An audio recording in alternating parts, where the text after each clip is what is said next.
말씀을 시작하면서 퀴즈를 잠깐 내려고 합니다. 무슨 말씀 앞에 퀴즈냐 하실 수 있겠지만 그냥 저 전도사가 내는 문제 한번 맞춰보시면 좋겠습니다. 제가 노래를 불러드릴 텐데요, 그 노래 뒷가사를 맞춰주시면 됩니다. 해보겠습니다. 흰 눈 사이로. 네, 감사합니다. 천재시네요. 이 짧은 거를 듣고 다 하시고. 조금 수준을 높여보겠습니다. 이번엔 찬양입니다. 천사들의. 그렇죠. 역시 성가대가 이런 음악적으로는 더 뛰어나시는 것 같습니다. 그럼 이번엔 노래가 아니라 단어를 한 개 말씀드리겠습니다. 말씀이. 죄송합니다. 제가 지금 감동받았습니다. 그렇습니다. 곧 말씀이 육신이 되어 오신 그 예수님을 기억하는 크리스마스가 다가오고 있습니다. 오늘 살아가는 우리에게 이 크리스마스, 말씀이 육신이 되어 오신 그 예수님의 탄생은 어떤 의미가 있겠습니까? 그리고 이 자리에 계신 사랑하는 성도님들, 말씀이 육신이 되어 오신 그 예수님이 우리에게 어떠한 의미이십니까? 사도 요한은 요한복음을 기록하면서 그 목적을 요한복음 20장 31절에 두고 있습니다. 오직 이것을 기록함은 너희로 예수께서 하나님의 아들 그리스도이심을 믿게 하려 하며 또 너희로 믿고 그 이름을 힘입어 생명을 얻게 하려 함이라. 즉 예수님께서 하나님의 아들로서 이 세상에 오신 메시아이시며 이 예수님을 믿음으로 구원을 얻게 하려는데 이 요한복음이 그 목적이 있다 말씀하고 있습니다. 오늘 본문은 요한복음의 시작으로 예수 그리스도가 누구이신지 그 진리에 대해서 말씀하고 있다라는 것입니다. 1절이 이렇습니다. 태초에 말씀이 계시니라. 이 말씀이 하나님과 함께 계셨으니 이 말씀은 곧 하나님이시니라. 본문 1절에서 세상이 창조되기 이전의 말씀이신 예수 그리스도께서 하나님과 함께 하고 계셨다라고 언급하고 있습니다. 즉 예수 그리스도는 하나님이시며 그 부분으로 말미암아 이 세상이 창조되었다 증언하는 것입니다. 오늘 이 본문을 통해 우리가 알 수 있는 예수님의 첫 번째 모습은 바로 예수님께서 창조 이전에 이미 말씀으로 존재하셨다라는 것입니다. 태초에 말씀이 계시니라. 이 말씀에서 이 태초는 창세기에서 우리가 알고 있는 태초와 조금 의미가 다릅니다. 창세기에서의 태초는 공간과 시간이 시작되는 그 접촉점, 공간과 시간이 맨 처음 시작되는 그 지점을 태초라고 표현하고 있습니다. 그런데 오늘 요한복음에서는 단지 그냥 시작점이 아니라 그 시작점 이전부터 있었던 영원에 대해서 말하고 있다는 것입니다. 단지 하나의 어떤 지점이 아니라 초시간, 초공간적인 영원을 말하고 있던 것입니다. 그렇습니다. 시작점 그 이전부터 우리 하나님이 계셨습니다. 그리고 그분이 말씀으로 계셨다라는 것입니다. 또한 1절에서는 예수님을 말씀이라, 즉 원어로 로고스라고 표현합니다. 이 또한 당시 헬라 철학에서 사용했던 로고스와는 조금 다른 의미를 가지고 있습니다. 알렉산드리아 학파의 유대 종교 철학자였던 필로라는 사람이 있는데 그 사람이 당시의 로고스를 이렇게 설명을 합니다. 로고스는 신 속에 내재해 있는 어떤 이성, 사상, 언어, 창조 능력의 모든 것이며 이 세상을 다스리는 질서라고 표현을 합니다. 네, 잘 안 와닿으시죠? 네, 그게 제가 노린 겁니다. 약간 추상적인 개념인 것입니다. 이 세상을 다스리는 질서이고 신의 언어이고 신의 법칙이고 신이 이 세상을 다스리는 무엇인가라고, 그것을 로고스라고 표현을 합니다. 그리고 하나님의 로고스는 결국 하나님께로부터 나와서 이 세상과 하나님을 연결하며 인간으로 하여금 대변자와 중재자의 역할을 하게 만드는 무엇인가를 로고스라고 불렀다라는 것입니다. 그런데 오늘 요한복음의 이 본문의 로고스는 조금 다릅니다. 단지 그런 추상적인 의미가 아니라 그 로고스의 인격성과 영원성과 신성을 부각시키므로 로고스가 어떤 추상적인 의미가 아니라 하나님 계시의 완성이신 예수 그리스도가 바로 로고스임을 증언하고 있다는 것입니다. 이것은 굉장히 다른 차이입니다. 어떤 추상적인 어떤 의미가 아니라 로고스는 즉 예수 그리스도셨다. 말씀은 곧 예수 그리스도셨다라고 증언하고 있다는 것입니다. 사도 요한은 이 말씀이신 하나님, 즉 예수 그리스도를 증거함으로 당시 이교들의 철학과 사상에서 참 진리를 분별시켰습니다. 또한 당시 수많은 고통 속에서 믿음이 흔들리고 신앙을 잃어가던 수많은 사람들에게 자신의 신앙을 굳건하게 만드는 단초가 되게 하였다라는 것입니다. 당신이 알고 있는 예수는 어떤 이미지가 아니라 실제로 이 세상에 있었던 존재였다라는 것이고, 그분은 단지 그냥 이 땅의 어떤 인간이 아니라 이 세상 창조 전부터 계셨던 하나님의 말씀이라 강력하게 우리에게 전해주고 있다라는 것입니다. 모든 시작의 전부터 있었던 하나의 참 진리를 믿음으로 구원을 얻을 수 있다, 이렇게 증언하고 있는 것입니다. 또한 사도 바울은 고린도전서 2장 7절에 이렇게 말씀합니다. 오직 은밀한 가운데 있는 하나님의 지혜를 말하는 것으로서 곧 감추어졌던 것인데 하나님이 우리의 영광을 위해 만세전에 이미 정하신 것이라. 하나님의 말씀, 그 로고스를 이곳에서 하나님의 지혜로 표현합니다. 즉 이 지혜, 참 진리가 곧 예수 그리스도이심을 증거하고 주님께서도 자신을 만세 전부터 영원 안에 감추어 있던 말씀으로 증언하고 계시다라는 것입니다. 예수님은 이 땅 가운데 존재하지 않으셨던 적이 없습니다. 우리의 모든 시작에, 그리고 그 시작의 이전부터 이 말씀 예수 그리스도가 존재하셨다라는 것입니다. 그것이 예수님 스스로 존재하시는 하나님의 본체로서 그 말씀으로 우리에게 오신 것입니다. 예수님께서 창조 이전부터 이 말씀으로 존재하고 계셨습니다. 이 말씀이 하나님과 함께 계셨으니 이 말씀은 곧 하나님이시라. 여기서 말씀은 하나님과 공존하고 계시는 말씀이라는 것입니다. 그리고 동일하게 하나님과 동일하신 그 말씀, 그런 뜻을 가지고 있습니다. 다시 말하면 예수님께서 창조 이전부터 하나님과 함께 계셨으며 그 예수님이 바로 하나님이시라는 삼위일체의 신비로운 관계를 이 말씀 가운데 우리가 볼 수 있는 것입니다. 오늘 말씀이 증언하고 있는 예수 그리스도의 첫 모습은 창조 이전부터 계셨던 분이라는 것입니다.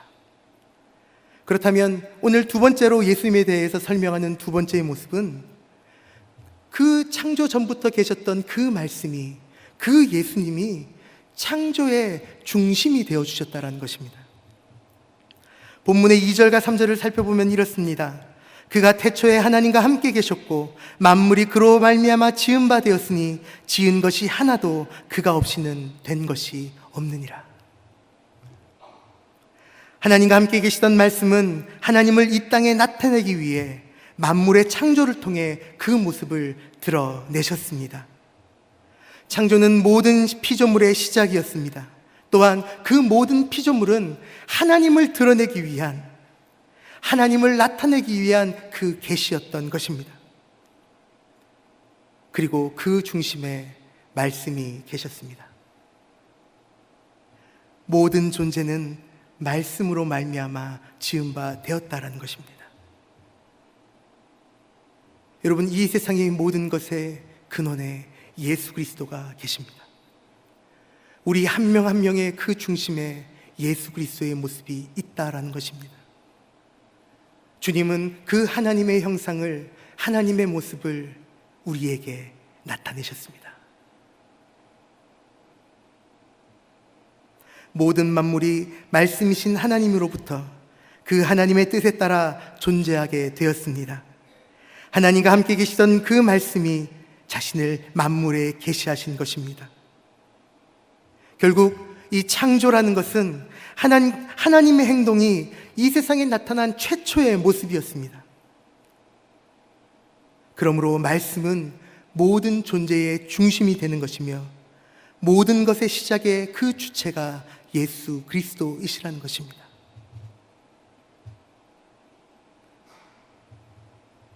그 말씀이 육신이 되어 우리에게 오신 것입니다. 온 세상 모든 것을 창조하신 능력의 그 말씀이 우리에게 오셨다라는 것입니다.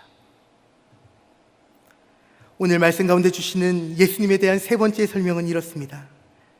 그 말씀이 육신이 되어 우리에게 오셨다. 요한은 말씀이 육신이 되어서 우리에게 오신 예수 그리스도의 성육신을 영광이라는 단어로 표현하고 있습니다. 14절입니다. 말씀이 육신이 되어 우리 가운데 거하심에 우리가 그의 영광을 보니 아버지의 독생자의 영광이요 은혜와 진리가 충만하더라. 태초에 하나님과 함께 계셨던 말씀이 육신을 입으시고 인간 세상에 오셨다는 것은 창조의 중심이셨던 하나님께서 죄의 길로 질주하고 있는 피조물들을 구원하시기 위해 친히 행하신 행동이었다라는 것입니다.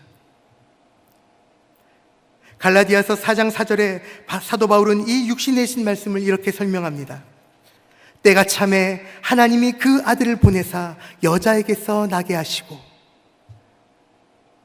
때가 참에, NIV 성경은 이 의미를 시간이 충만하게 임하였을 때로 번역합니다. 시간이 충만하게 임하였을 때, 때가 찼을 때에 하나님 아버지께서 정한 때가 찼다라는 것입니다. 하나님께서 친히 작정하신 시간이 이른 것입니다. 하나님께서 마음 먹으시고 하나님께서 계획하신 그 시간이 되었다라는 것입니다. 그리고 그때부터 답답하고 암담하며 어둠이 가득했던 이 세상 가운데 죄의 율법에 매여 있는 그 모든 것들이 종료되는 그 시간이 이르게 되었습니다. 하나님의 때가 찼습니다. 말씀이 육신이 되어 우리 안에 임하시는 것은 피조물이 구원을 얻는 유일한 길이었습니다. 그것은 인간들이 제시한 길도 아니며 저희들이 공부해서 계획한 것도 아닙니다. 오직 이 세상을 창조하시고 이 세상의 시작 이전부터 계셨던 하나님께서 마음 먹으시고 하나님이 작정하시고 행하신 구원의 행동이었다라는 것입니다. 완전한 하나님으로, 완전한 사람으로, 오직 이 세상에 평화를 주시는 화해자로, 모든 죄를 대속하시는 주님으로, 대제사장적인 중보자로 모든 피조물의 욕망과 일그러진 이 만물을 새롭게 하시기 위해 그 주님이, 그 말씀이 육신이 되어 우리에게 오셨다라는 것입니다.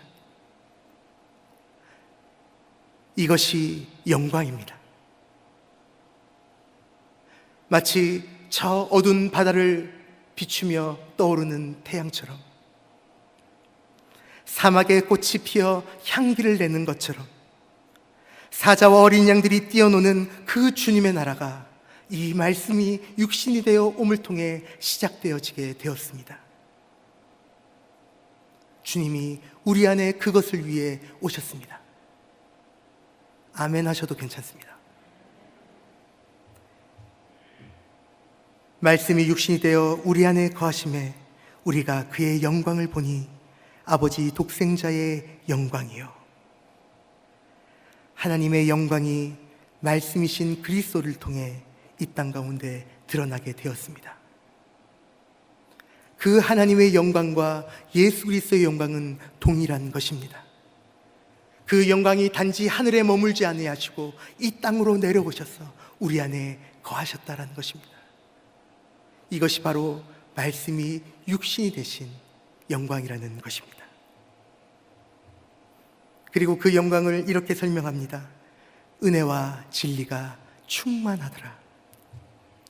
이제 그리스도 안에 충만한 은혜와 진리를 생각해 봅니다. 일반적으로 은혜와 진리라는 단어는 하나님의 성품을 설명할 때 사용되어집니다. 성경 구석구석에서 하나님이 역사하실 때 혹은 하나님의 성품이 드러날 때 하나님의 은혜와 진리가 있었다 말한다라는 것입니다. 앞에 구절에서 하나님의 영광과 그리스도의 영광이 동일함을 표현한 것처럼 하나님의 성품이신 은혜와 진리가 말씀이신 예수 그리스도의 성품과도 일치하다라는 것입니다. 조금도 변함없이 하나님의 은혜와 진리가 예수 그리스도 안에 충만하였다라는 것입니다. 예수님은 이 땅에 오셔서 행하신 그 모든 것을 통해 하나님의 본성, 하나님의 은혜와 진리를 이 땅 가운데 나타내셨습니다. 그렇습니다. 은혜와 진리는 단지 하나님의 본성을 나타내는 멈춰있는 단어가 아닙니다. 저 멀리 떨어져 있는 것이 아닙니다. 친히 말씀이 육신이 되어 우리 안에 들어오시고 그 안에 살아 역동하시며 생명력 넘치도록 우리에게 은혜와 진리를 채우시는 예수 그리스도의 능력이 바로 은혜와 진리라는 것입니다. 모든 피조물들과 성도들에게 임하시는 역동적이며 생명력 넘치는 역사, 그것이 바로 하나님의 은혜와 진리이며 말씀이 육신이 되어 오신 예수님의 은혜와 진리라는 것입니다.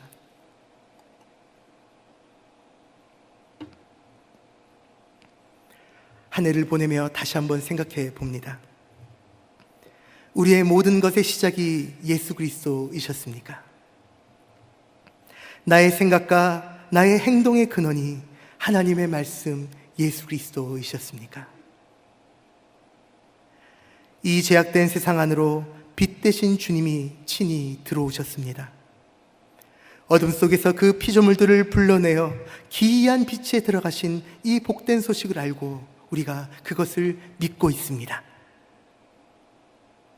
그런데 혹시 우리가 일생을 살아가며 그 기이한 빛을 뒤로 하고 있지는 않으십니까? 다시금 어둠을 바라보며 우리 삶 속에 어리석게도 그 예수 그리스도의 은혜와 진리를, 그 예수 그리스도의 영광을 다시 십자가에 못 박고 계시지는 않으십니까? 다시 한번 우리가 이 하나님의 말씀 앞에 예수 그리스도를 바라볼 수 있기를 바랍니다. 창조의 중심이신, 세상의 중심이신 예수 그리스도를 우리의 중심에 세우시기를 간절히 기도합니다. 우리의 흩어지고 찢어진 그 마음을 기우고 기울어진 삶과 신앙의 원심력을 예수의 중심으로 세울 수 있기를 바랍니다. 오늘 말씀의 9절과 12절 그리고 13절의 말씀을 조금 더 설명하면서 말씀을 정리하려고 합니다. 참빛 곧 세상에 와서 각 사람에게 비추는 빛이 있었나니, 예수 그리스도께서 빛이 되어 주셨습니다. 그리고 그 빛을 각 사람에게 비추어 주십니다. 저는 어릴 적부터 참 신기하게 생각하는 물건이 하나 있었습니다. 그것은 미러볼이라는 것입니다. 미러볼이 뭔지 모르실 수도 있다라고 생각을 합니다. 아마 한두 번씩 노래방은 가보셨을 텐데요. 노래방에 들어가면은 그 천장에 거울이 막 박혀가지고 동그란 구 모양이 돌아가는 게 있습니다. 그게 이제 동그란 구인데 거울로 덮여 있다고 해서 미러볼이라고 합니다. 다 아시죠? 저만 아는 건 아니, 죄송합니다. 전도사가 노래방에 갔다고 하니까 당황하신 것이죠. 네. 근데 저는 그 미러볼이 참 신기했습니다. 왜냐하면 그 미러볼에 조명을 탁 비추면요, 그 온 방에 빛이 막 가득하면서 그것이 돌아가는 거죠. 그러면서 어떤 분위기가 납니까? 네, 노래할 만한 분위기가 나게 되는 것이죠. 전 그 미러볼을 보면서 제 신앙에 대해서 한번 생각해 보게 되었습니다. 내 신앙이 저 미러볼을 닮았으면 좋겠다라는 생각을 했던 것이죠. 무엇이냐? 미러볼은 사실 스스로 빛을 낼 수는 없습니다. 그런데 그 미러볼에 빛이 비추어질 때 그 미러볼은 그 방, 온 방을 환히 밝히는 그런 존재가 된다라는 것이죠. 오늘 9절의 말씀에 참빛 곧 세상에 오셔서 각 사람에게 비추는 빛이 있었습니다. 주님이 주님의 빛을 우리에게 비추어 주실 때, 비록 우리는 스스로 빛을 발하지 못하지만 주님이 우리 인생의 빛을 비추어 주실 때, 우리가 미러볼처럼 살 수만 있다면 이 세상 가운데 주님의 빛이 우리를 통해 반사되지 않겠습니까? 빛의 방향이 꺾여 있어서 도저히 닿지 않는 곳에서도 우리가 그곳에 서 있을 수만 있다면 주님의 빛이 우리를 비추실 때 아마 우리를 통해 이 세상 곳곳에 주님의 빛이 반사되게 될 것입니다. 전 우리가 그렇게 미러볼처럼 살 수 있으면 좋겠습니다. 저만 하는 생각일까요? 아닐 것이라 생각합니다. 그렇다면 우리가 무엇을 해야 하겠습니까? 우리가 미러볼처럼 살아갈 때 우리가 무엇을 준비해야 하겠습니까? 주님은 우리에게 주님의 빛을 비추어 주십니다. 주님의 말씀으로, 주님의 역사로 우리에게 함께 하신다라는 것입니다. 그런데 우리의 거울이 깨끗하지 않다면, 우리의 거울에 때가 끼어 있고 그 거울이 깨끗하지 않다면 주님의 빛을 온전히 비춰낼 수 없을 것입니다. 오늘 하나님의 말씀은 우리에게 거울을 닦는 것이 무엇인지, 그 미러볼을 깨끗하게 하는 것이 무엇인지 설명합니다.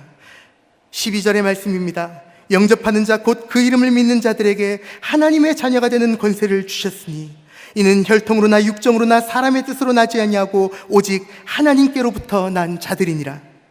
우리가 해야 될 것은 많은 것이 아닙니다.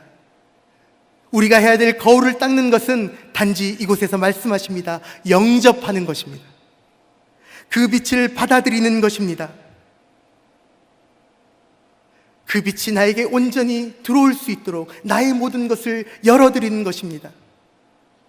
저희 집이 제일 깨끗할 때가 있습니다. 저희 집이 가장 잘 정리될 때가 있습니다. 바로 손님이 오실 때입니다. 아무리 더럽더라도 밖에서 손님이 오신다면 집이 깨끗해집니다. 전 우리 주님이 우리 인생의 방에 찾아오실 때, 우리 인생의 집에 주님이 찾아오신다면 우리의 집을 온전히 깨끗하게 정리하고 그분께 활짝 열어드리지 않으시겠습니까? 내 안에 주님이 거하시도록 우리의 모든 것을 열어드리는 것, 그것이 바로 우리가 영접하는 것이며 우리 인생의 거울을 닦는 것 아니겠습니까? 예수 그리스도의 역사적인 생애와 그의 구원의 능력, 그리고 그의 영원성, 그의 인격성, 그의 신성을 안다는, 이런 것을 아는 것 매우 중요합니다.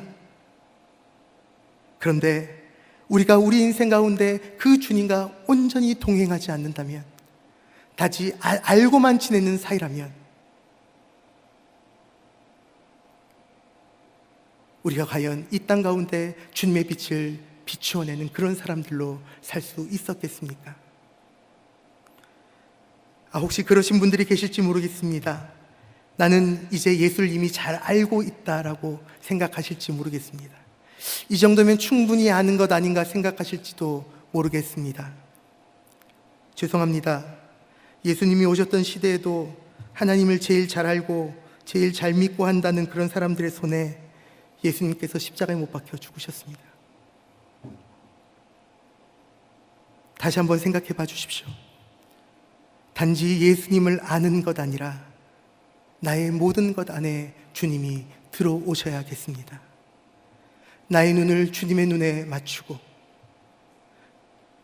나의 마음을 하나님의 마음에 맞추고, 주님이 발이 서신 곳에 나의 발이 함께하며 주님의 손이 가는 곳에 나의 손이 함께 가야 하지 않겠습니까? 오늘 하나님의 말씀은 우리가 주님을 그렇게 영접하고 그렇게 살아갈 때 하나님의 자녀가 되게 한다 약속하셨습니다. 어두움의 자녀에서 하나님의 자녀로 놀라운 변화가 시작되는 것입니다. 그리고 그 시작에 바로 예수 그리스도를 믿는 믿음이 있다라는 것입니다. 이와 같이 하나님의 자녀가 되는 권세를 받았다라는 것은 이 세상의 죄와 어둠으로부터 자유롭게 되는 그 권능을 받았다라는 것입니다.